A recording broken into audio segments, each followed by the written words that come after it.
nuestro Señor. Amén. Bien, queridos, vamos a... El martes pasado hubo algunos que se me quejaron de la complejidad del tema. Y me dijeron que salieron de aquí pues más enredados. Y obviamente lo estamos simplificando, pero este tema de Apocalipsis es un tema bastante árido. Pues si hubiera una sola escuela que interpretara, pues las cosas fueran más fáciles, pero el hecho de que haya tanta gente interpretando el Apocalipsis nos puede complicar las cosas. Ahora, sin embargo, si usted me permite, déjeme tomar un par de minutos para decir cosas bien sencillas del Apocalipsis que no deben olvidarse jamás. Número uno, yo creo que es fundamental que todo el mundo sepa cosas básicas sobre el Apocalipsis.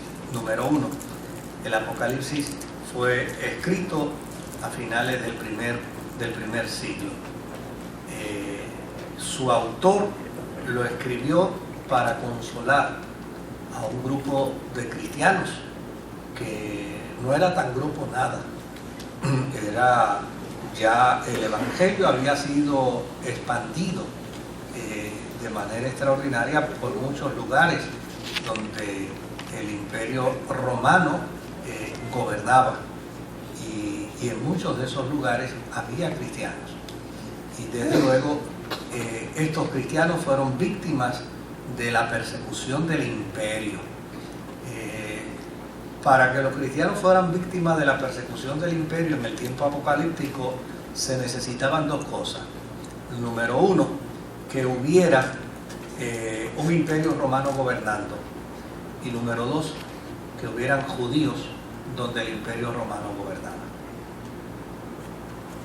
porque los judíos se encargaban de indisponer a los cristianos del primer siglo contra el imperio.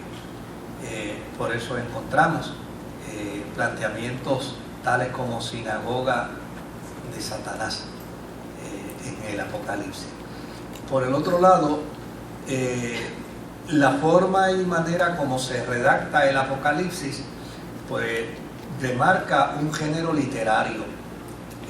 ¿Qué es un género literario? Pues un género literario es una forma de escribir que plantea un estilo propio, un estilo particular cuando se lee. Por ejemplo, el que lee una serie de estrofas fácilmente cuando mira dice esto es un poema. El que lee una serie de líneas con toda probabilidad puede identificar si lo que está leyendo es un cuento. Pues el género literario del Apocalipsis es una forma, es un estilo de escribir que obviamente imperó en un tiempo. La intención del género apocalíptico es precisamente revelar una serie de sueños, de visiones que van a poner de manifiesto el que un día el mundo se va a acabar, la humanidad va a sufrir, y desde luego el Apocalipsis está dentro del contexto de ese género, donde se recurre a una serie de profecías antiguo testamentarias, de visiones y de profecías por parte del vidente para hablar del fin del mundo. Otro elemento que es importante es que el libro de Apocalipsis no es un libro para meter miedo, no es un libro para asustar. Todo lo contrario, es un libro de esperanza. Pero desde luego hay que leerlo dentro de ese contexto. Si vamos a leer el Apocalipsis para asustarnos, pues usted se asusta. Pero si usted lee el Apocalipsis para ver esperanza en el Apocalipsis, ¿qué mejor que la esperanza de saber que habrá un gobierno de paz algún día. Qué mejor esperanza que saber que el mal un día va a desaparecer. Qué mejor esperanza el poder afirmar que Jesucristo volverá por su iglesia y que los cristianos reinaremos con Él eternamente. Pues yo creo que todos esos planteamientos son planteamientos de esperanza. ¿Qué otra cosa es importante conocer del libro de Apocalipsis?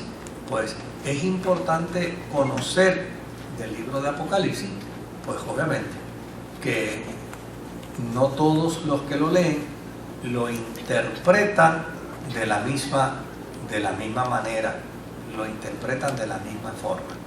Hay una gente que lo va a interpretar de una manera y hay otra gente que lo va a interpretar de otra. Desde luego hay básicamente tres escuelas fundamentales del Apocalipsis y hay unas subescuelas que se desarrollan dentro de las escuelas fundamentales, como por ejemplo dentro del premileniarismo está lo que se conoce como los premileniaristas históricos y los premileniaristas dispensacionalistas. También están los que plantean y postulan el amileniarismo, y dentro del amileniarismo están los que obviamente son preteristas, y el preterismo pues lo interpreta bajo la escuela del amileniarismo, pero lo interpreta de una manera distinta. Y desde luego cada una de esas subescuelas que están dentro de las tres fundamentales lo que hacen básicamente es hacer una reinterpretación de dos temas fundamentales dentro del Apocalipsis. Uno es el milenio. Y el otro tema que es controversial dentro del Apocalipsis es el concepto de la gran tribulación. ¿Verdad? Estos dos son los temas fundamentales de mayor controversia. Claro, cuando usted mira el amileniarismo y cuando mira el postmileniarismo y cuando mira el premileniarismo, usted va a descubrir que las tres escuelas creen en el retorno del Señor Jesús. Ellos creen en el retorno del Señor Jesús. Lo único es que unos lo van a plantear como un retorno que vendrá, pero que a fin de cuentas no tenemos que estar preocupados por ello, porque el retorno viene. Y cuando venga, pues llegó. Lo que es importante es entender que la iglesia es la responsable de caminar hacia ese retorno, la iglesia es la responsable de caminar hacia esa dirección, y es la iglesia la que va a ir conquistando al mundo poco a poco, hasta ese día cuando el mundo conquistado pues pueda recibir a Jesús. Eso es lo que postula prácticamente el amileniarismo.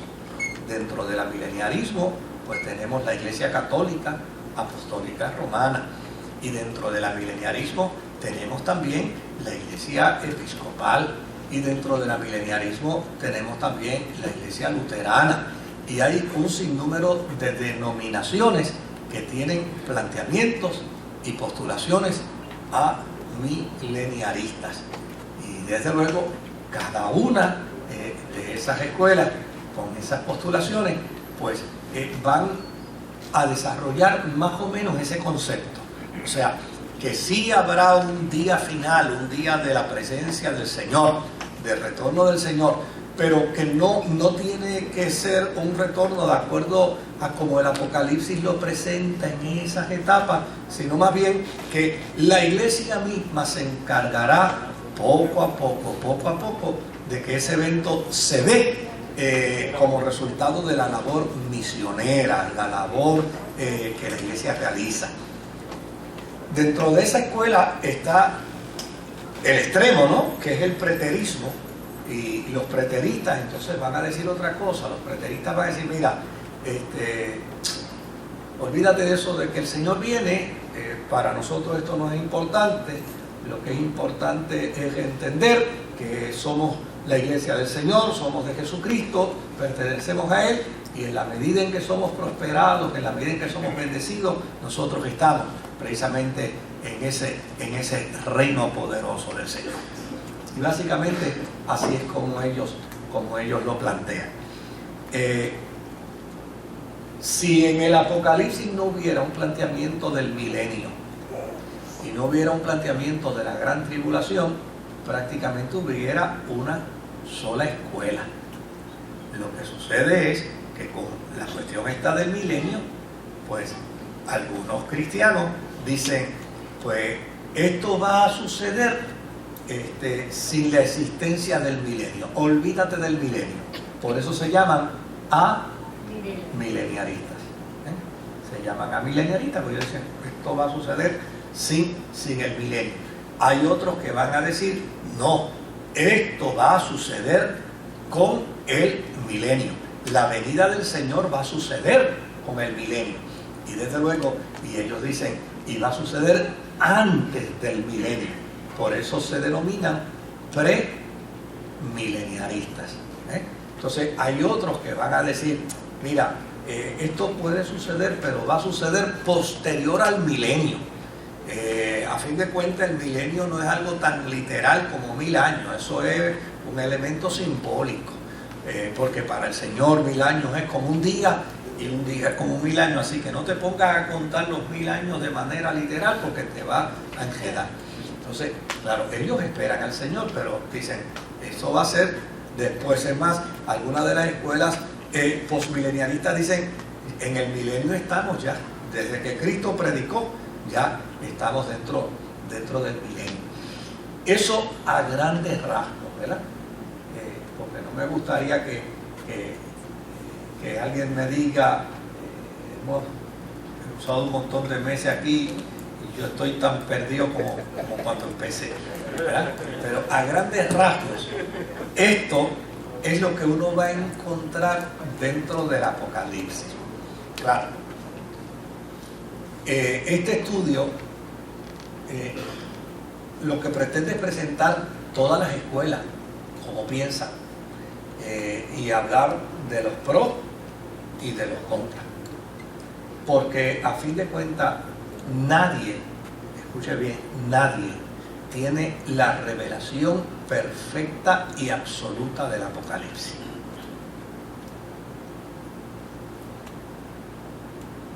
Pero si hay algo que nos maravilla, es que todas las escuelas amileniaristas, premileniaristas y postmileniaristas, todas creen en el retorno del Señor Jesús.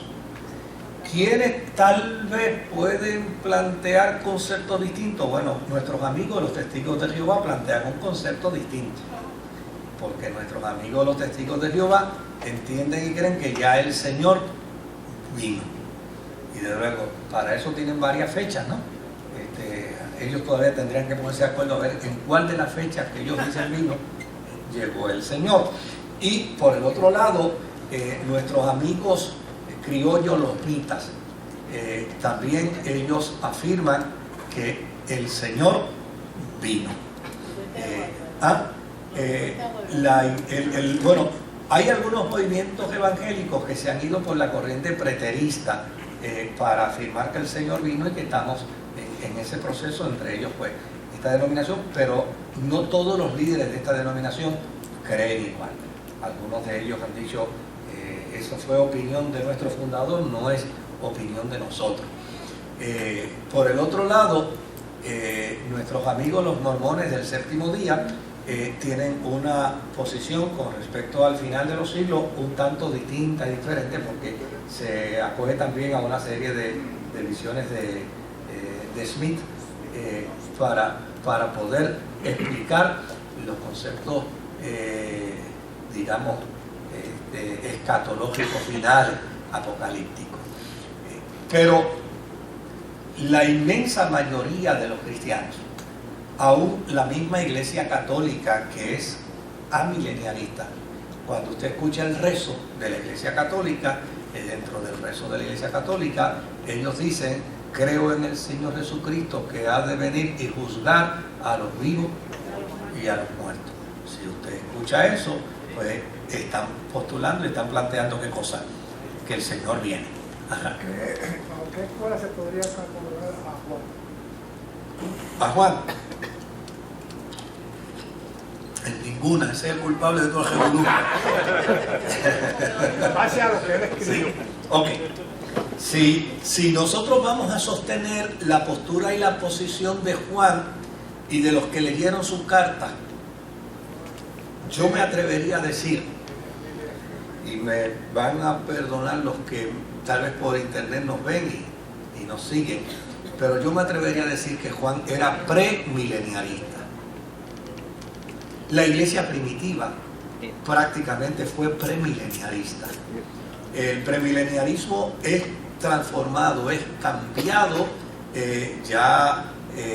después con Orígenes en el siglo, finales del tercer siglo, siglo IV, que entonces Orígenes que empieza a plantear otras cosas, y desde luego Agustín tratando de refutar a Orígenes en sus posiciones teológicas, entonces se vuelve amileniarista. Pero ¿por qué uno puede llegar a esta conclusión? Pues uno puede llegar a esta conclusión porque cuando uno lee las cartas de Pablo, por ejemplo la carta de Pablo a los tesalonicenses creían que el Señor venía ya, al punto de que algunos de ellos dejaron hasta de trabajar. Digo, pues vamos a dejar de trabajar, porque ¿para qué trabajar si viene ya mismo? Y Pablo tuvo que escribirle, decirle, no, hay unos eventos que tienen que suceder, que tienen que acontecer. Y obviamente les advirtió que el que no trabaja aquí, porque no coma. O sea, lo que hace entender que la iglesia en sus inicios era premileniarista. Ahora bien, si uno cae, ¿verdad?, dentro de esos argumentos que mientras más cerca es el pensamiento, pues aquí lo que pasa es que a veces los teólogos y estas escuelas arriman la sardina a su brasa convenientemente. Porque, por ejemplo, cuando usted trabaja con la historia de la iglesia, una de las cosas que se establece es que las doctrinas de la iglesia son validadas en términos de cuán cerca están del pensamiento de la iglesia primitiva. O sea, mientras más cerca de la iglesia primitiva, más fidedigna es la doctrina. No sé si me estoy haciendo entender con eso, ¿verdad? O sea, mientras más cerca el pensamiento, pues, ¿cómo yo sé que hay un pensamiento doctrinal verdadero? Pues mira, si Pablo lo dijo, si Pedro lo dijo, si Juan lo dijo, olvídate que eso es así, ¿verdad? Ahora, sin embargo, cuando se hacen estos análisis escatológicos, no se usa la misma métrica. Porque si fuéramos entonces a usar la misma métrica, pues las escuelas tendrían que decir, pues mira, lo más cerca de la iglesia primitiva era el premileniarismo. Y si era lo más cerca, pues obviamente, pues entonces deberíamos entender que eso es lo más cerca. Por ejemplo, hay una comunidad, se llama la comunidad de los esenios. La comunidad de los esenios era una comunidad de judíos que se encontraron documentos de ellos en las cuevas del Qumran. Y esta comunidad creía en el retorno inminente de Jesús. Entonces, cuando uno empieza, mira, dice, no en el retorno de Jesús, porque los esenios no eran cristianos, eran judíos, pero creían en el retorno de un Mesías que habría de venir a ponerle fin al mundo perverso, al mundo malo. Entonces, cuando uno mira eso, dice, oye, pues esta gente todavía eran mucho antes de los cristianos y ya postulaban y afirmaban la necesidad de un retorno inminente del Mesías. Ahora, como lo que hemos hecho es analizar, ¿verdad?, cada una de los planteamientos que se hacen con respecto a estas escuelas, la semana pasada, precisamente, nosotros nos quedamos mirando el premileniarismo. Y habíamos hablado del premileniarismo ya de todas sus virtudes. Y estábamos entrando aquellos defectos que las otras escuelas le ven al premilenialismo. Porque, como estaba diciendo, nuestro estudio de los martes no tiene la intención de mirar un solo lado de una escuela de interpretación. Tenemos la intención de mirar todos los lados. Lo que yo creo con respecto al retorno de Jesús, yo creo que no tengo que mencionarlo ni decirlo, porque yo creo que el Señor Jesús viene esta noche.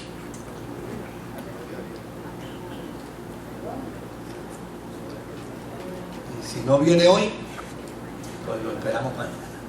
Yo no tengo ningún problema con eso, en ese sentido. Ahora, lo que yo quiero hacer con este estudio, que es lo que siempre hemos hecho, es invitar a la gente a mirar, porque cuando yo conozco por qué la gente piensa de esa manera, por qué la gente cree de esa manera, por qué la gente interpreta de esa manera, pues obviamente yo tengo un contexto más amplio. Es decir, mira, como ellos piensan, tiene un sentido por esta razón.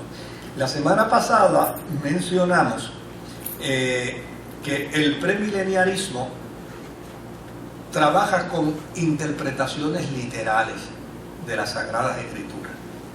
Busca aquellas cosas que ellos entienden tienen que cumplirse al pie de la letra. Y desde luego, ellos tienen tres planteamientos del Antiguo Testamento que ellos consideran que dos se han cumplido, y desde luego, si se cumplieron los primeros dos, ¿por qué no se puede cumplir el tercero? ¿Ven? ¿Cuáles son esos planteamientos? Por ejemplo, ellos dicen que Dios agarró un jibarito que estaba andando por Ur de los caldeos, llamado Abraham. Y un buen día Dios encontró a ese jíbaro por allí y le dijo, sal de tu tierra, sal de tu parentela y ve a una tierra que yo te voy a dar. Y de ahí en adelante empezó a hacerle una serie de promesas. Lo mandó a salir solo, a él y a su mujer, porque ni hijos tenía. Y desde luego se lo llevó, se fue con su mujer, y en el camino Dios empezó a decirle, cuenta las estrellas del cielo, así va a ser tu descendencia, cuenta la arena de la mar, así va a ser tu descendencia. Y desde luego es como resultado de esas promesas que Dios le hace a Abraham que nació la nación de Israel. ¿Ya? Entonces, si Dios le hizo la promesa a un individuo solo y se la cumplió literalmente, pues entonces los premilenialistas dicen, bueno, pues aquí ya tenemos un cabo de los tres cabos que necesitamos atar para nuestra escuela premilenialista. ¿Cuál es el segundo? Es que en el segundo Dios le dice a Abraham que él será bendición a todas las naciones y que de su simiente va a nacer alguien que regirá ¿qué? A todas las naciones. Por lo tanto, ellos dicen, esto se cumplió en el nacimiento del Señor Jesús. Por lo tanto, del triángulo de los cabos, ya ellos dicen, podemos amarrar ¿qué? Dos. Entonces, ¿qué sucede? La tercera profecía que se le da a Israel es que llegará un momento en que ellos gobernarán toda la tierra. Y aquí es donde ellos se detienen y dicen, ven acá, pero esto no se ha dado, esa profecía no se ha cumplido. Entonces dicen, si esa profecía no se ha cumplido y se cumplieron las primeras dos, el que es fiel y es verdadero hará cumplir ¿qué? La tercera profecía. Entonces, cuando ellos van al Apocalipsis y empiezan a leer en el capítulo 20 de Apocalipsis, ¿qué descubren ahí?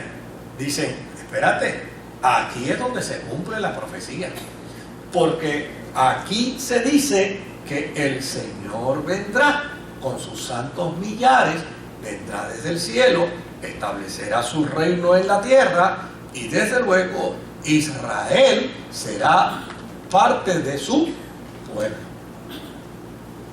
Entonces, ellos dicen, pues esta profecía se va a cumplir en el milenio. Claro, los que no son los que no son premilenialistas, dicen, ustedes están literalizando mucho. Dice, pero es que ustedes han literalizado igual que nosotros. Porque todos los cristianos, cuando predicamos con respecto a Israel, decimos que Israel es el cumplimiento de una promesa que Dios le hizo a ¿quién? A Abraham. Eso es literal, eso no tiene otra forma y todos los que afirmamos que Jesucristo es el Mesías, recurrimos al Antiguo Testamento para decir que en el Antiguo Testamento están todas las profecías y todas las promesas que Dios hizo con respecto a ¿quién? Al Mesías. Entonces, pues, ¿qué van a decir los premilenialistas? Pero mira, si todos hemos recurrido al Antiguo Testamento para probar estas dos cosas, ¿por qué ahora no podemos recurrir al Antiguo Testamento para probar la tercera?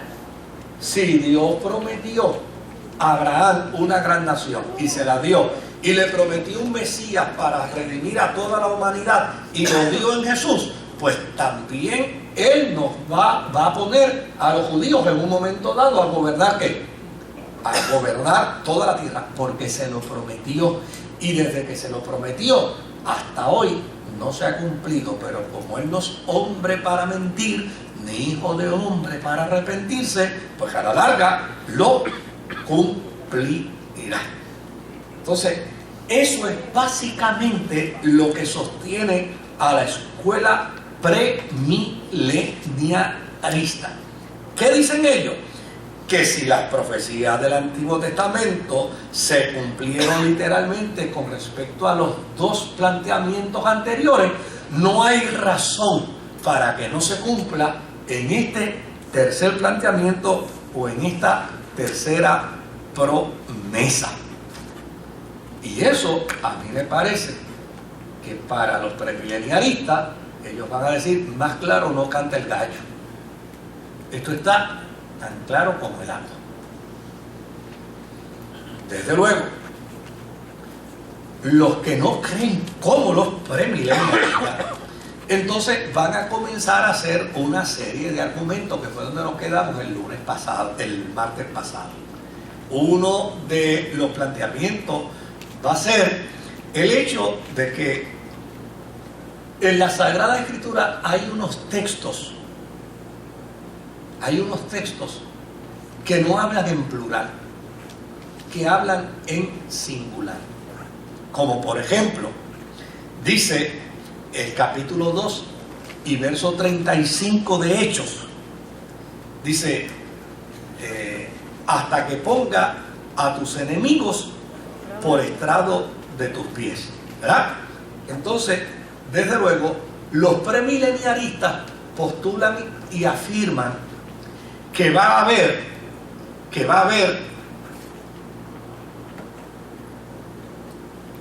dos salidas de Jesús del gran trono blanco. Una salida será para levantar la iglesia y la otra salida será entonces para finalmente derrotar a los enemigos en el Armagedón.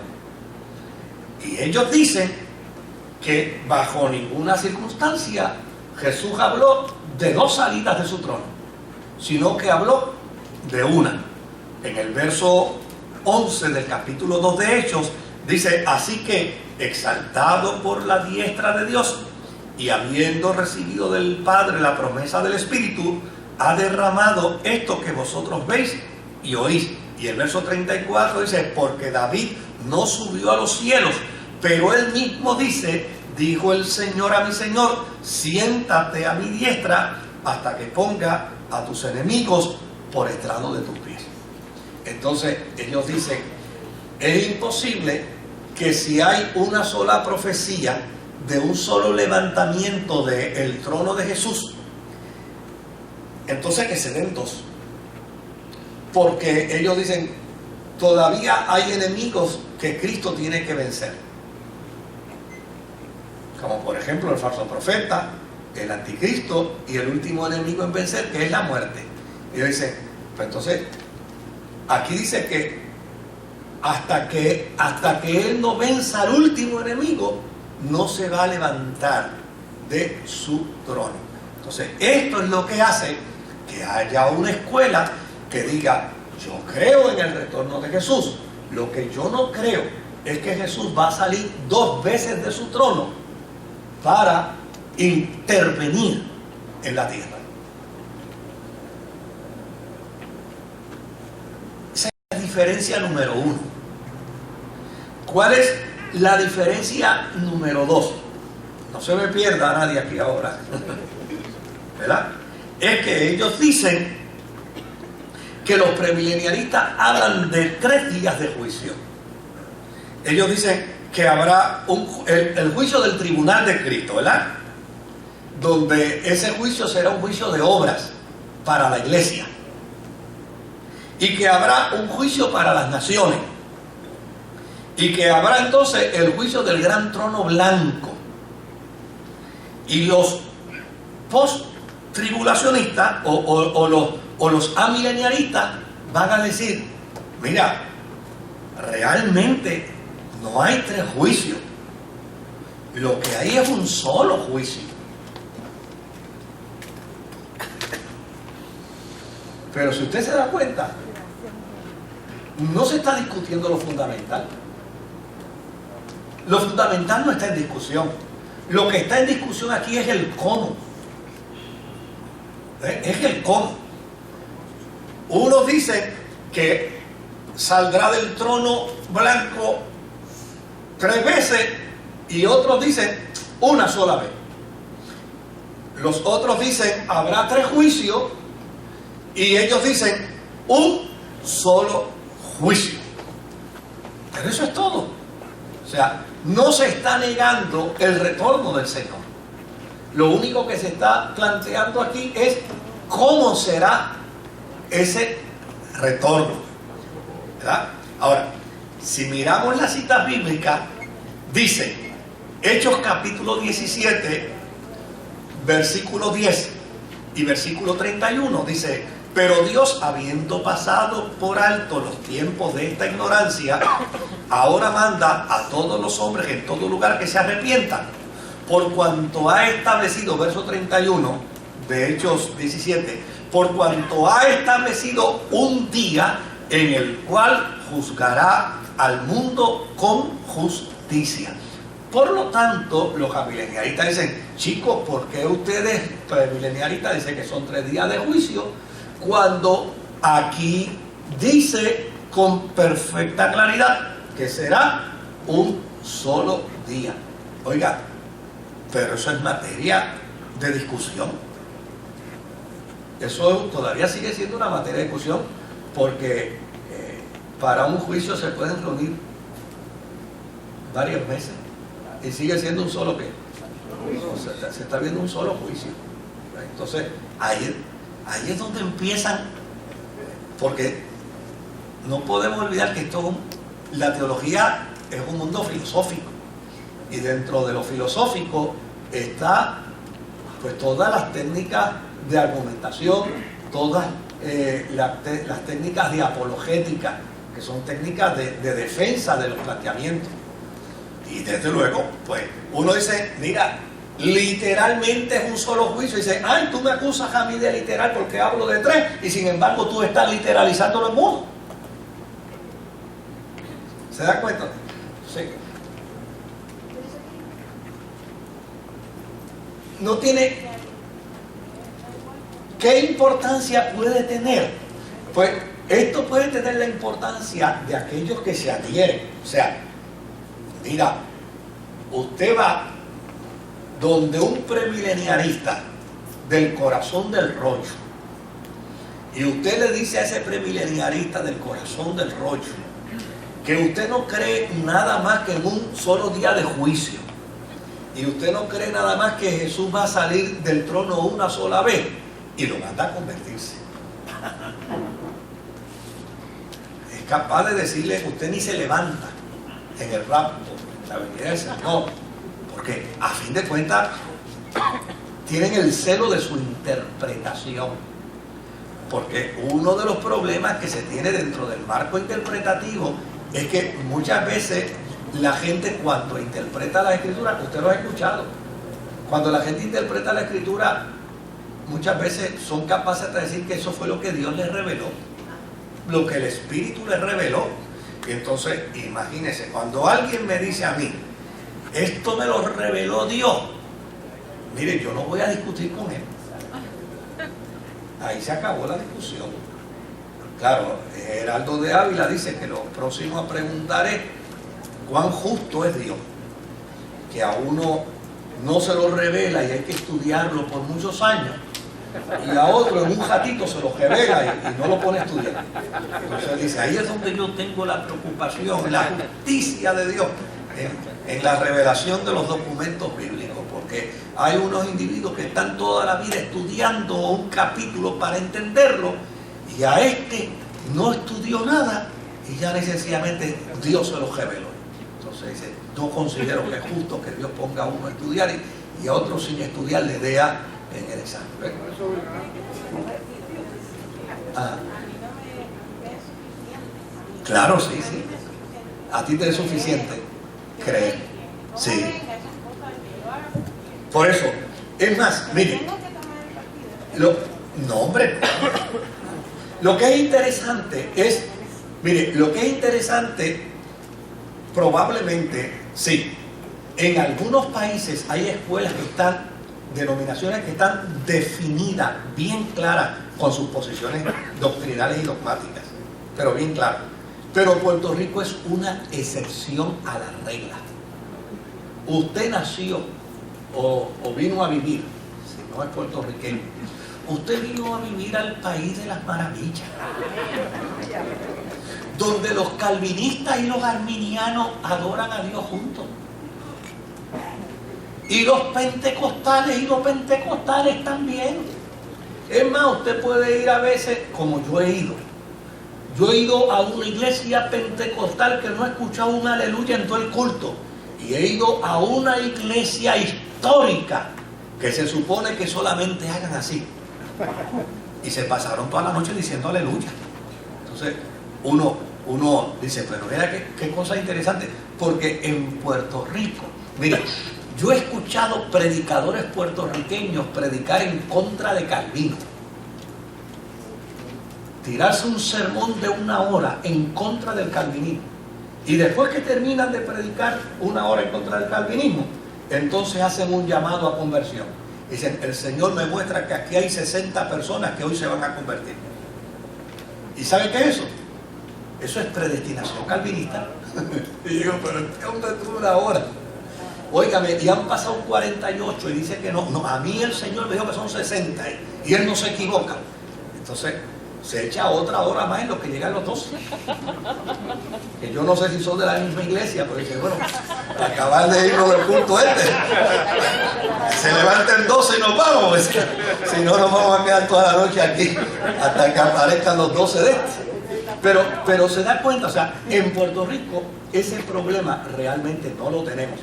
Claro, a excepción de algunos que sí son del corazón del rollo de la interpretación teológica. Entonces, cuando te encuentras con ellos, ahí sí que ellos te van a decir, no, nosotros no creemos como tú crees. Pero realmente, mire, yo he conversado con sacerdotes católicos que cuando uno escucha su planteamiento no son amilenialistas, son premilenialistas. Y uno dice, mira qué interesante. Ellos hablan de retorno de Jesús y hablan de una manera distinta a como dogmáticamente se presenta. Pero me he encontrado con evangélicos que son amilenialistas, que lo interpretan como la Iglesia Católica lo interpreta. Entonces, pues mire, aquí la información es gratis, pero realmente no nos va a servir de mucho, porque aquí la gente circula, esto es como, está la carretera, pero usted interpreta en la dirección que usted quiera ir. O sea, no encontramos una teología definida, en muchas ocasiones no la encontramos. Imagínese, al punto de que usted escucha ahora, por ejemplo, y no voy a decir, bueno, no voy a decir nada malo, usted escucha ahora a Radio Oro, que es una de mis emisoras favorita, ¿verdad? Cuando yo quiero escuchar música, pues Radio Oro ahora mismo pone una canción y un himno, una canción y un himno, una canción y un himno. Y cuando usted escucha los himnos, pues usted escucha ahí a todos los cantantes evangélicos, pentecostales, pues están ahí cantando. Pues eso no se daría en muchos lugares. En muchos lugares no se daría. Yo he tenido, por ejemplo, yo tenía un vecino, ex sacerdote católico, que cuando falleció, yo pues era mi vecino y era una persona que yo apreciaba mucho. Así que yo decidí ir a su velorio. Y cuando llegué al velorio, había allí 3 sacerdotes que iban a dar la misa. Y yo me iba a quedar para estar con la familia, a los que conocían. Pues uno de los sacerdotes se bajó y me dice: oye, tu cara me es familiar, tú eres Moisés. Empezamos a conversar, se acercaron nosotros dos, seguimos conversando un rato, y al final, cuando ya él miró que era la hora de dar la misa, dijo: mira, vamos a hacer una cosa, vamos a repartirnos esto aquí, tú tienes, qué sé yo, el responsorio, y tú tienes todo, y Moisés, tú tienes la reflexión. Pues eso se da aquí, eso se da aquí, pero en otros lugares no se reparte, ¿no? Católico, si es católico. De hecho, el sacerdote que iba a terminar los actos en el cementerio, se le dañó el carro y llamó por celular y dice: si ahí está Moisés Román, dile a él que haga todo el acto religioso ahí, se encargue de eso, porque él no pudo llegar. Pues eso se da aquí, en Puerto Rico. En otros países, usted llega a Europa, óigame, donde hay iglesias que tienen hasta su propio cementerio para enterrar a sus fieles. Pero allí no van a enterrar a nadie que no sea de los fieles de ellos. Pues entonces uno mira realmente esas diferencias. Pero créame, a veces nos quejamos mucho de Puerto Rico, porque Puerto Rico tiene sus virtudes. Tiene sus virtudes. Hasta los políticos, cuando salen del hemiciclo, se encuentran en el sitio y se ponen a comer todos juntos de partidos distintos. Son la gente los que caen en las peleas estériles. Bueno, ahora, ¿qué otra cosa van a plantear? Van a plantear los que no creen como los premileniaristas. Pues los premileniaristas enseñan que hay 3 resurrecciones, ¿verdad? 3 días de resurrección. Pues los muertos en Cristo resucitarán ¿qué? Primero. Y luego nosotros, los que vivimos, seremos igualmente transformados para encontrarnos con Cristo en las nubes, ¿verdad? Esta es la iglesia. Pero después habrá otra resurrección, la resurrección de los pecadores. Por eso usted escuchará los cánticos pentecostales que dicen: yo me levantaré, yo me levantaré, yo me levantaré. En la primera resurrección, porque la primera es de la iglesia. Eso es doctrina premileniarista. Lo segundo son ¿qué? Son los pecadores. Y desde luego,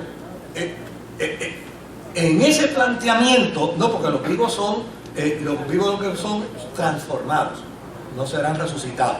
Y en ese planteamiento, pues obviamente están los post-tribulacionistas y están los premileniaristas. Ahora, sin embargo, este movimiento dice que solamente habrá una resurrección de un solo juicio. O sea, ¿por qué pide que esas cosas en ese orden ocurran en un solo día? Volvemos de nuevo. O sea, eso es como cuando la gente se pregunta, no sé si usted se lo ha preguntado ya, ¿por qué la iglesia dice que Jesús tardó 3 días en resucitar? Si murió viernes, lo enterraron viernes, sábado, son 2 días, ¿verdad? Y el domingo resucitó. Y hay gente que todavía se anda preguntando si son 2 o si son 3, porque nosotros lo visualizamos a base de 24 horas, pero ellos no lo visualizan a base de 24 horas. Para un judío, cualquier cosa que acontezca antes de las 6 de la tarde es un día.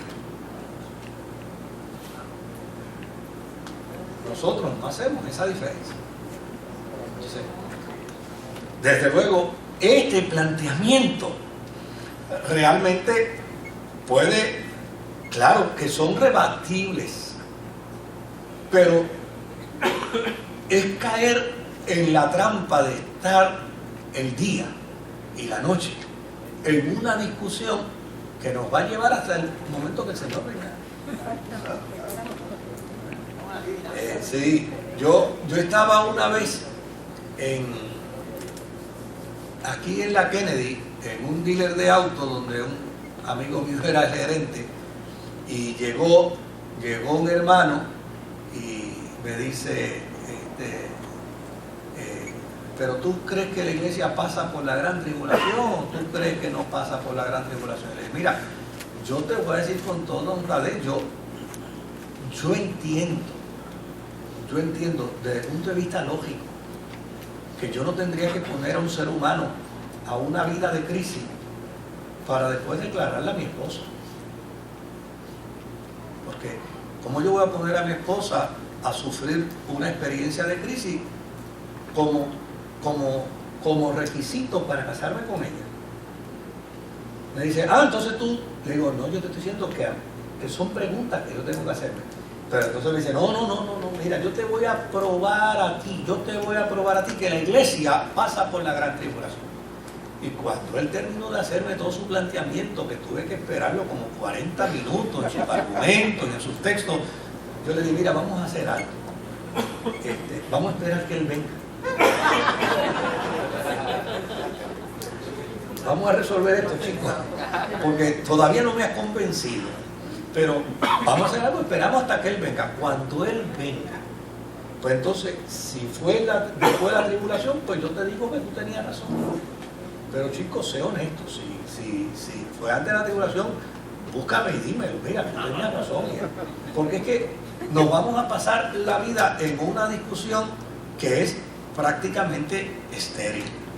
Porque una de las cosas que yo descubro, que la estuvimos mencionando la semana pasada, lo que pasa es que hoy yo he querido hacer esto un poco más simple, porque como que el martes pasado me fui muy técnico y alguna gente me dieron, nos metiste en la gran tribulación a nosotros.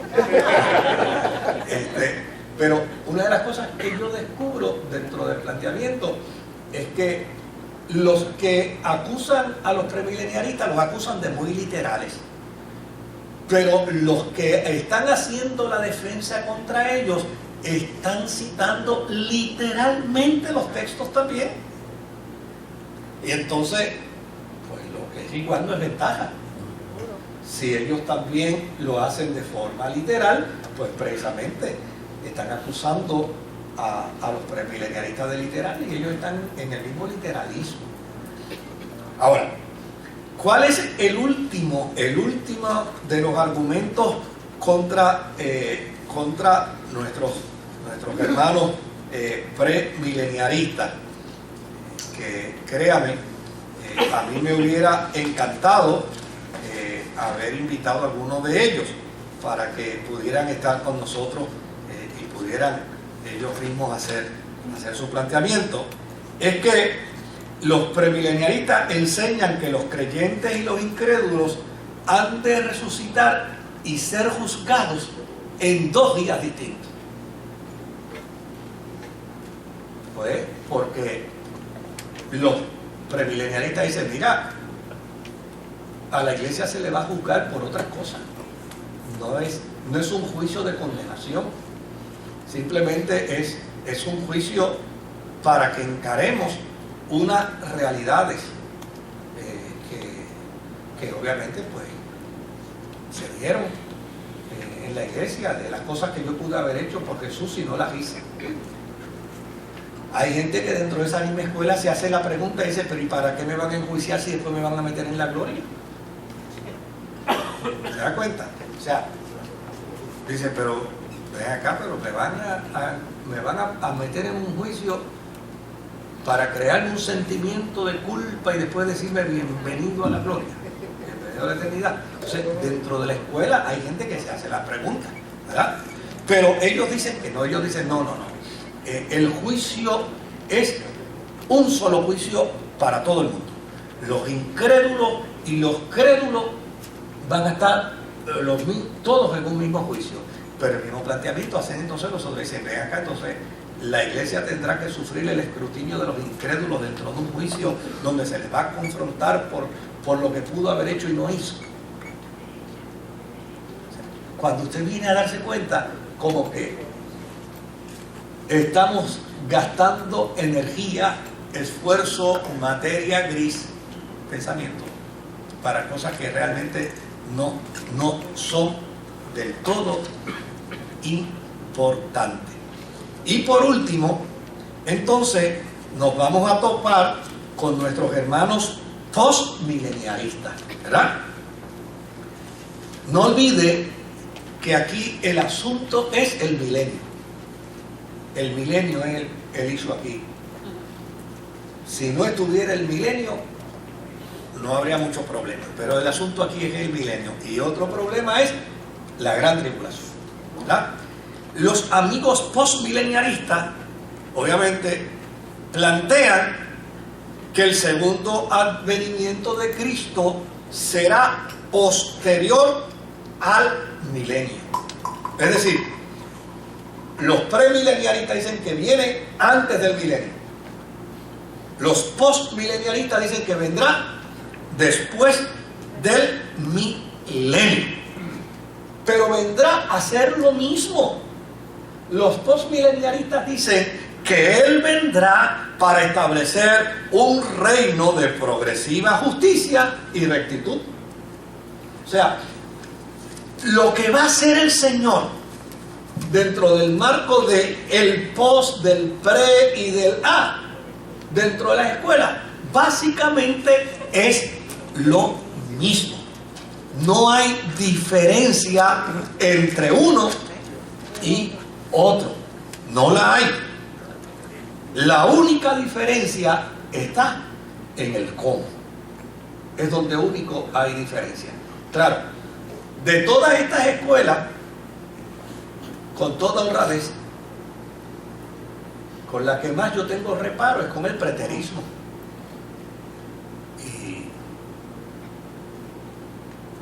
Y a veces con aquellos preteristas que una vez creyeron, aunque fuera en algo. Y hoy, cuando uno mira lo sustancial de su planteamiento, es porque se montaron en una enseñanza de prosperidad y piensan que dentro del marco de una afirmación de prosperidad van a ser prósperos, y desde luego, si son prósperos, pues ¿para qué tiene que venir el Señor? Porque así es la naturaleza humana. Nadie quiere que el Señor venga el día de su boda, y mucho menos que venga a la hora de la luna de miel. Ni lo toque el Señor. Que no se le ocurra que deje eso para otro día, pero el día de la luna de miel que ni se aparezca el Señor. Pues eso es muy natural, el ser humano. Entonces, el preterismo, que es el extremo del amilenialismo. El preterismo lo que va a decir es: muchachos, olvídate de eso. Mira, el libro de Apocalipsis es un libro que tuvo su historia, tuvo su principio, tuvo su final. Esto no tiene ninguna relevancia, esto no tiene ninguna importancia para los cristianos de hoy. No tenemos que caer en eso, olvídate de eso. Y a mí me parece que ignorar, como dice la Escritura, no ignoremos, ¿verdad? Porque el Señor vendrá. O sea, yo creo que caer en la trampa de ignorar el retorno de Jesús se convierte, en una postura abismal dentro de la fe. Porque la esperanza, a mí me encanta cómo termina el Apocalipsis. El Espíritu y la iglesia dicen que ven, Señor Jesús. O sea, la esperanza del cristiano es el reencuentro con el Señor. Cuando usted lee los poemas de aquellos poetas cristianos de los primeros siglos de la cristiandad, oiga, y usted escucha esos planteamientos del anhelo y del retorno de la llegada de Jesucristo, oiga, uno se sobrecoge de emoción. Cuando uno está al borde de la muerte y sabe que uno va a estar en la presencia del Señor y que al final de los tiempos nos reuniremos para estar con el Señor, esa es una bendita esperanza. Cuando nuestros seres queridos parten de esta tierra y uno como cristiano tiene la convicción de que por haber creído en Jesús, por haber declarado que Jesucristo es su Salvador, por haber dicho que Jesucristo es el Señor, hay una bendita esperanza de un reencuentro en la eternidad. Oiga, esa esperanza a la iglesia que nos avergüenza. Entonces, encontrarse uno hoy con cristianos que niegan el retorno de Jesucristo, pues si la esperanza no avergüenza para los cristianos que esperan al Señor, los que no esperan al Señor son unos sinvergüenza. ¿Se da cuenta? O sea, uno dice, pero ven acá, ¿qué posición es esta? Ahora, fuera de esto, el otro planteamiento es la cuestión de la gran tribulación. Porque hay unos cristianos que van a decir, ¿verdad? Y vamos a poner en orden, ¿no? Hay unos cristianos que van a decir que el traslado de la iglesia antes del milenio será después de la gran tribulación. Y ellos van a decir, la iglesia va a pasar por la gran tribulación. Y desde luego, para poder plantear esto, se recurren a pasajes antiguos testamentarios. Y los que creen que la iglesia va a pasar por la gran tribulación dicen, mira, va a pasar la iglesia y va a pasar Israel. Israel juntamente con la iglesia va a pasar por la gran tribulación. Y entonces la interpretación que se da de la gran tribulación es que es un tiempo de ira, es un tiempo de juicio, es un tiempo de indignación, es un tiempo de prueba y es un tiempo de destrucción.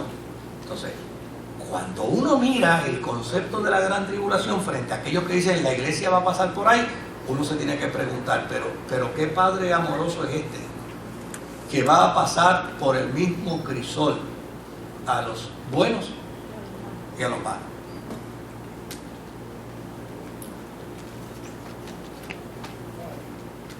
Claro. El asunto aquí de las escuelas que creen que la iglesia pasa por la gran tribulación es bien simple, bien sencillo. Es que no se separa a Israel de la iglesia. Pero la cristiandad separó a Israel de la iglesia. Mire, la historia de los últimos cristianos judíos se recogió en el siglo IV y se ubicaron en una ciudad llamada Pela, en el África. Pela, P-L-A. Allí fue donde terminó la historia de los cristianos judíos. Desde Jerusalén, primer siglo, segundo siglo, tercer siglo, y en el cuarto siglo, en la ciudad de Pela. Después de ahí, no se tuvo más noticia de judíos cristianos. Salvo, obviamente, hoy en día, alguno que otro que anda por ahí, obviamente afirmando el concepto mesiánico de Jesucristo. Y gloria a Dios por los judíos que son cristianos. A mí lo que me preocupa muchas veces de algunos postulantes de este movimiento mesiánico es que en vez de hacer cristianos a los judíos, quieren hacer judíos a los cristianos. Y yo digo, bendito el Señor, pero ¿cuál es la misión de ustedes? No, nuestra misión es hacer judíos cristianos. Pues váyanse a hacer judíos cristianos, pero no vengan a la iglesia a pretender que los cristianos puertorriqueños nos hagamos judíos. Entonces nos quieren poner la kipá y nos quieren poner a cantar en hebreo y la mesuzá y digo, ay, santo. Yo tengo un amigo en Orlando que me llamó un domingo aquí desesperado porque había un hermano en su iglesia que le exigía, no, aquí hay que dar primero un culto judío antes, y llevó una maleta llena de equipá para ponerle el equipá, y él me llamó aquí, y como a veces yo doy respuestas que parecen bromas, pues él no me entendió de primera instancia, porque yo le dije, ¿tú tienes chavo en los bolsillos? Y me dijo, ¿por qué tiene que ver eso? Contéstame la pregunta, ¿tú tienes dinero en tu bolsillo? Me dijo, bueno, sí, tengo. ¿Cuántos chavos tú tienes en el bolsillo? Me dice, pues, qué sé yo, como $60, cuéntalo para mí. Me dijo, tengo $62. Yo digo, pues mira, salte afuera, llama a un taxi y pregúntale al taxista si con $62 te da para mandar al hermano a la sinagoga más cerca que haya en Orlando, porque él se equivocó de iglesia. Eso es todo. Tú resuelves el problema así. Me miró y me escuchó y se echó a reír y me dice, oye, tú tienes razón. Digo, lo resuelve y dile, mire hermano, es que usted se equivocó, usted no venía para esta iglesia, usted para dónde tiene que ir allá a la sinagoga. No se preocupe, que yo le pago el taxi que lo lleve a la sinagoga. Pero no hay razón para ser a cristianos judíos. Pero la iglesia definió perfectamente. Imagínense que el apóstol San Pablo se atrevió a decir que la iglesia era el Israel de ¿quién? El Dios, de Dios. Y fue el apóstol San Pablo el que se atrevió a decir que a fin de cuentas Dios estaba trabajando con un pueblo que se llamaba la iglesia. Que él no decía, que él no negaba que Dios cumpliría su trato con Israel, pero primero trabajaría ¿con quién? Con la iglesia. Los que creen en el concepto de que la iglesia pasa por la gran tribulación no saben hacer la diferencia entre la iglesia e Israel. A grandes rasgos, eso es lo que ellos plantean. Desde luego, los que plantean que la iglesia sí va a pasar por la experiencia de la tribulación, pero va a ser nada más que 3 años y medio. O sea, esos por lo menos son más misericordiosos, no dan más que 3 años y medio. Ellos dicen que a la mitad de los 7 años se cumplirán las 70 semanas de Daniel, y entonces la iglesia será arrebatada. Y los próximos 3 años y medio serán los 3 años y medio donde el que quiera comer, el que quiera disfrutar de bienes, pues entonces será sellado con el 666, etcétera, etcétera, etcétera. Claro, los primeros 3 años y medio, según la tesis de la gran tribulación, serán 3 años y medio de apostasía, serán 3 años y medio de engaños, de mentira, pero será un consenso mundial donde las cosas van a estar ¿qué? Van a estar buenas. Esa es la tesis de la gran tribulación. El problema se complica 3 años y medio después, que es cuando entonces se va a revelar, porque se le va a pedir a los judíos que adoren al anticristo. Y ellos van a decir, no, nosotros a ti no te adoramos. Entonces viene la rebelión. Pero si usted observa bien, algunos que van a hablar de esto van a decir, pero señores, si eso ya pasó precisamente con los emperadores, ¿cómo nos van a repetir de nuevo la misma medicina? Otros van a decir, cuando esto va a suceder, ahí mismo, a los 3 años y medio, se levanta la iglesia y solamente se queda Israel, pasando por los 3 años y medio, y entonces gritará pidiendo al Mesías, y entonces el Mesías vendrá con la iglesia del cielo para establecer el milenio. Lo estoy haciendo de forma sencilla para que no nos compliquemos, pero básicamente esto es lo que enseñan los de esta escuela, de que habrá un traslado de la iglesia 3 años y medio después de los 7 años de la tribulación. Ahora, ¿qué creen los premilenialistas? Los premileniaristas creen que habrá un traslado antes de la gran tribulación. Y desde luego, claro, esto no quiere decir que haya premileniaristas que no crean en lo otro. Este es el gran enredo de estas escuelas y de estas escuelas, ¿no? Pero, ¿qué plantean ellos? Ellos plantean que el traslado de la iglesia es antes de la gran tribulación y antes que comience la parte final de la visión de las 70 semanas de Daniel. ¿Y cuál es el argumento que utiliza? Dice, pues mira, la iglesia no se ve dentro de las visiones proféticas de Daniel. Daniel en ningún momento habla de la iglesia. Por lo tanto, la iglesia no puede estar en un proceso donde el vidente Daniel no la vio. El vidente Daniel lo que ve es al Mesías venir con sus santos millares. Entonces, ¿qué dice esa escuela? Pues esa escuela dice, los santos millares son precisamente la iglesia. Ahora, lo cierto es que la gran tribulación, según se interpreta apocalípticamente, será un tiempo de ira, de juicio, de indignación, de castigo, de prueba. Y claro está, más vale que los que creemos que la iglesia no va a pasar por la gran tribulación, la peguemos.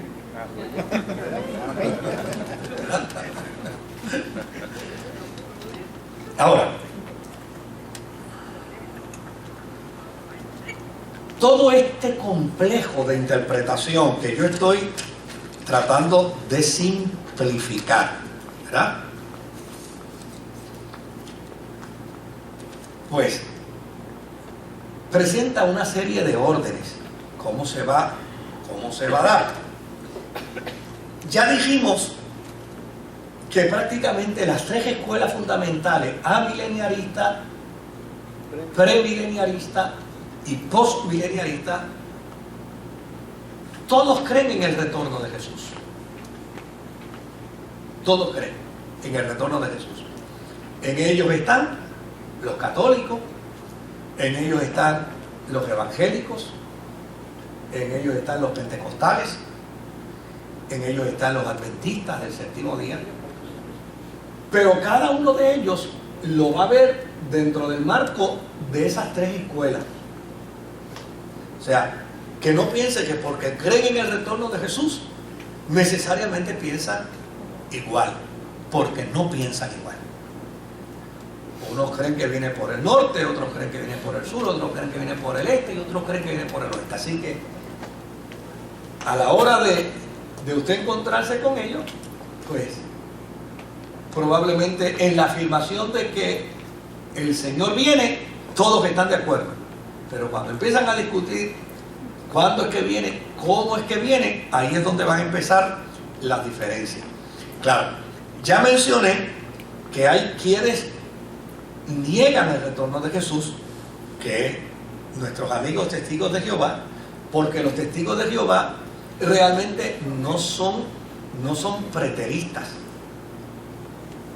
No nos equivoquemos, los testigos de Jehová no son preteristas. Yo he leído algunos documentos donde lo ubican como preteristas, pero ellos no son preteristas. Los preteristas dicen que el Apocalipsis se cumplió, tuvo su cumplimiento en el siglo IV, quizás se acabó ya. Los testigos de Jehová no dicen eso. Los testigos de Jehová dicen que el Señor vino, pero vino qué sé yo, ni que ya 1914, y después en el 1927, y después en 1968, y después en el 68. Bueno, o sea, y obviamente pues ellos no se sostienen a base del Apocalipsis, sino que se sostienen a base de los sueños de sus líderes, que así lo plantearon y así lo escribieron. Y obviamente después había que salvarle las espaldas, y fácilmente se salvó las espaldas, pues en el 1914 dijeron que había venido, pero que solamente había venido para algunos, espiritualmente, y había venido de forma espiritual. Entonces, yo ayer, yo llevé a Kaira a un sitio a comer y había unos tenis frente a la puerta de un carro y le digo, Kaira, te voy a enseñar el hombre invisible. Pues, porque estaban las tenis puestas en una posición como si hubiera alguien, ¿no? Y ella miró las tenis y me dice, un tonto nada más creería eso.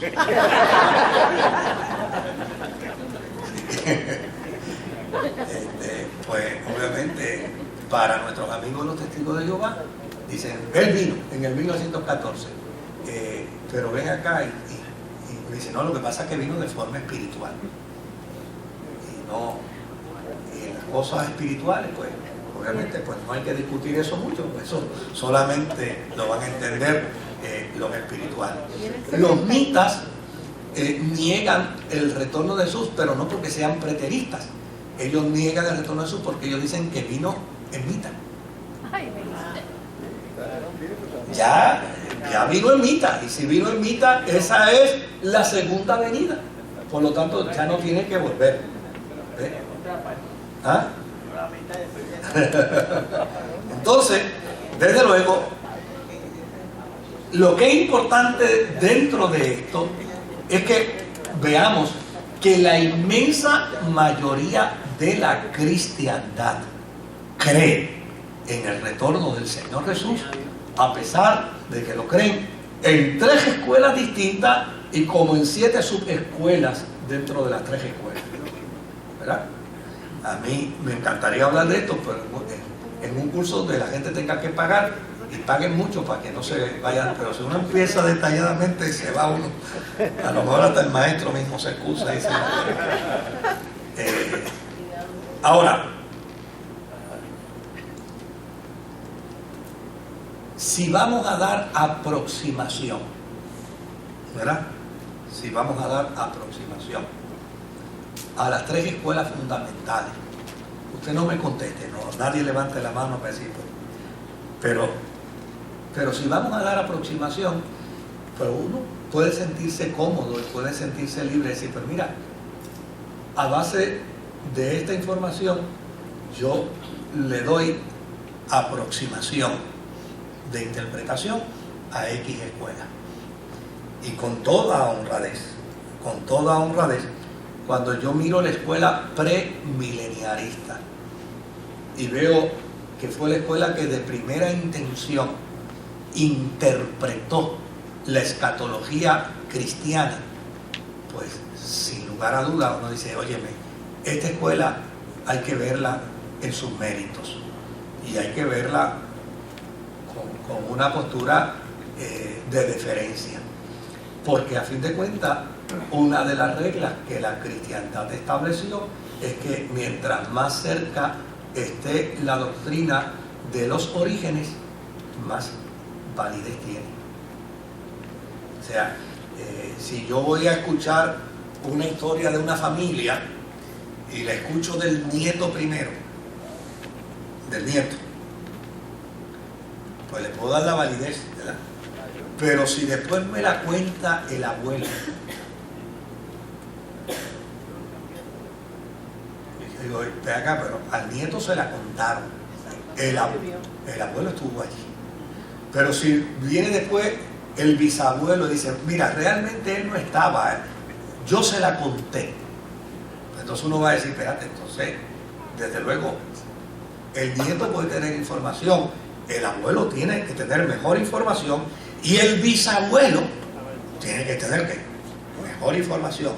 Pero si después viene el tatarabuelo y dice, no, mira, el hijo mío tenía razón, él te contó, pero realmente yo soy el protagonista, yo te voy a contar cómo sucedió. Pues a la larga uno se va a ir acercando ¿qué? A la historia como resultado, mientras más cerca, oiga, mientras más nos acercamos a la onda, ¿verdad? Pues más cerca estamos de la piedra, ¿verdad? Usted coge una piedra y la tira al río y la piedra emite una onda, ¿no? Y la onda es expansiva.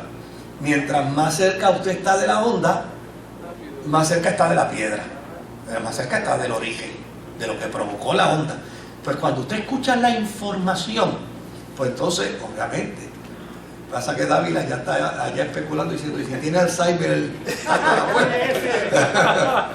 esos son otros 20 pesos, Dávila. Esos son otros 20 pesos. La gran ventaja del que tiene Alzheimer es que se acuerda de lo viejo, no se acuerda de lo nuevo. Ahora, ¿qué es lo que postula y plantea, digamos, el organigrama de los premileniaristas desde el punto de vista de los dispensacionalistas? ¿Qué postulan ellos? Bien sencillo. Número uno, el rapto. Es lo primero que postula el premileniarismo dispensacionalista. Ellos dicen, lo primero que va a suceder es el rapto. Y usted escuchará en los cultos, en los sermones, en los cánticos, se va a la iglesia. ¿Verdad? ¿Lo he escuchado?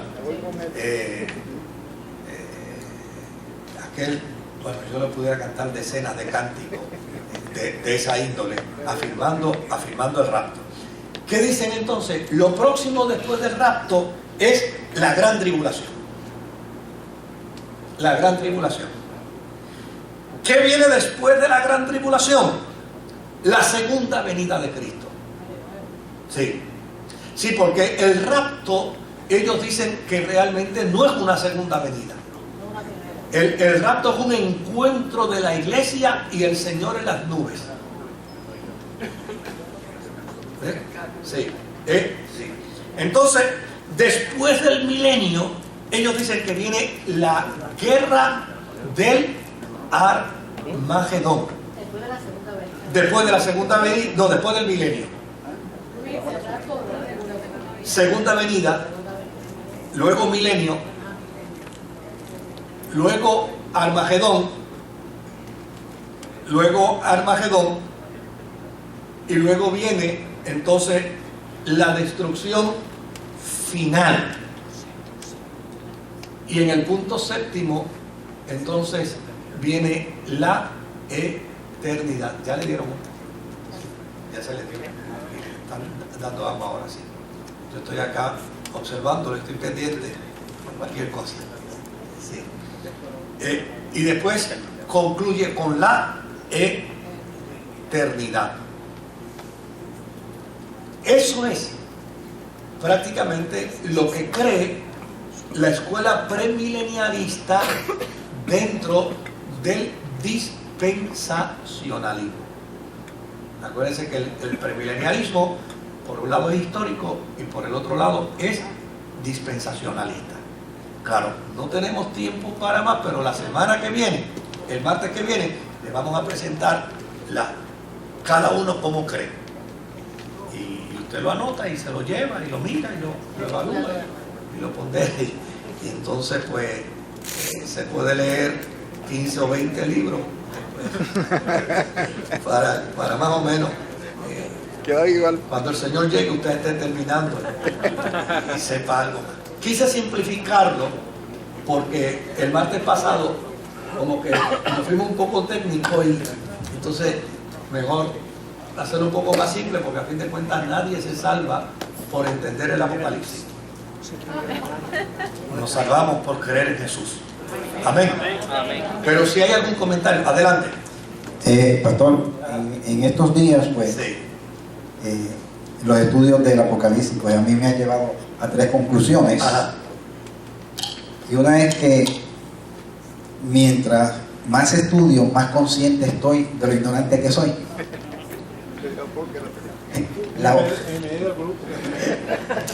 La otra es que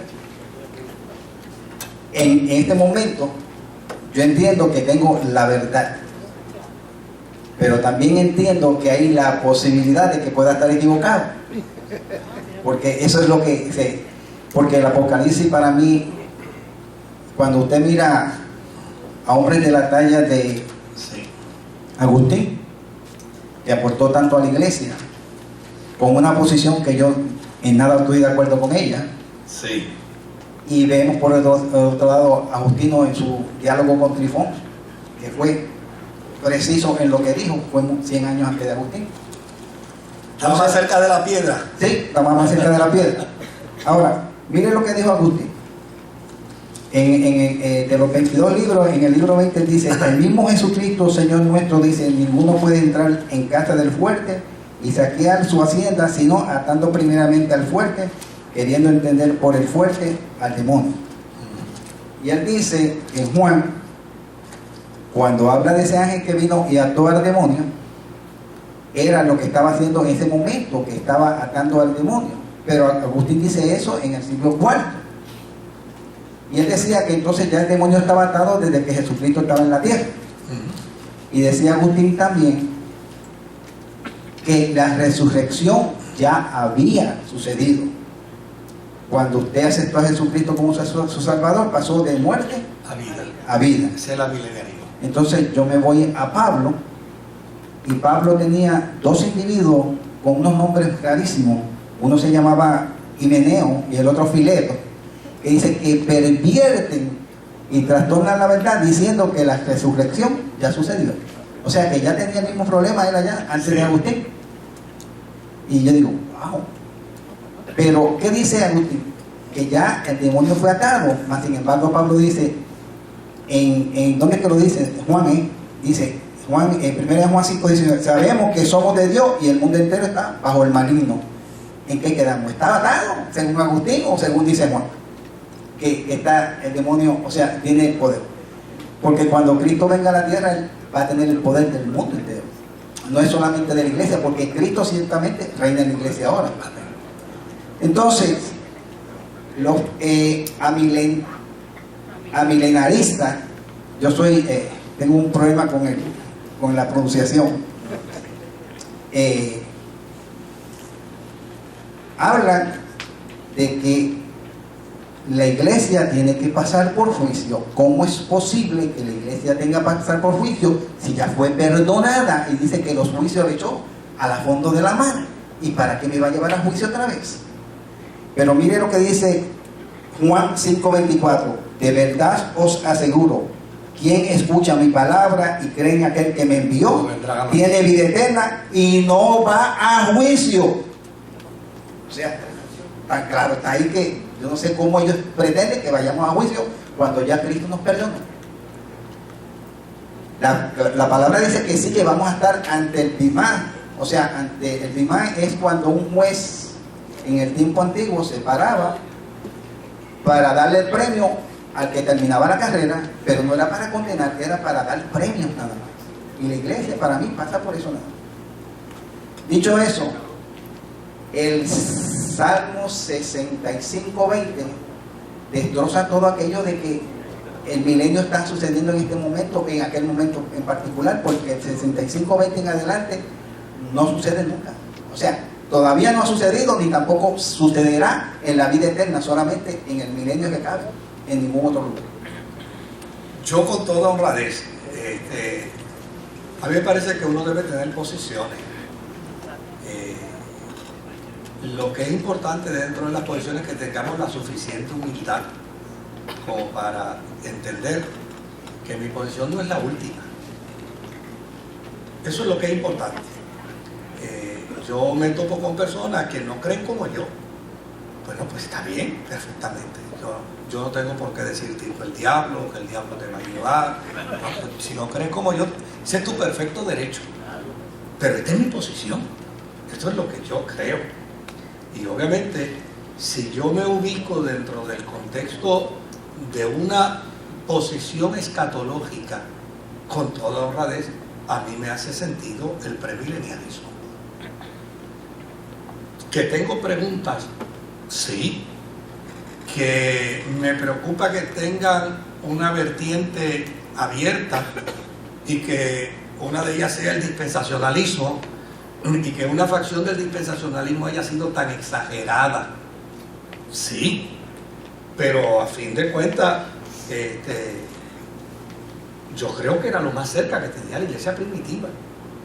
La iglesia primitiva hablaba del retorno de Jesús no como para dentro de 100 años, hablaba del retorno de Jesús como algo que iba a suceder en su tiempo. Imagínense, mire cómo Pablo lo dice: Pablo dice, los muertos en Cristo resucitarán primero, y luego ¿quiénes?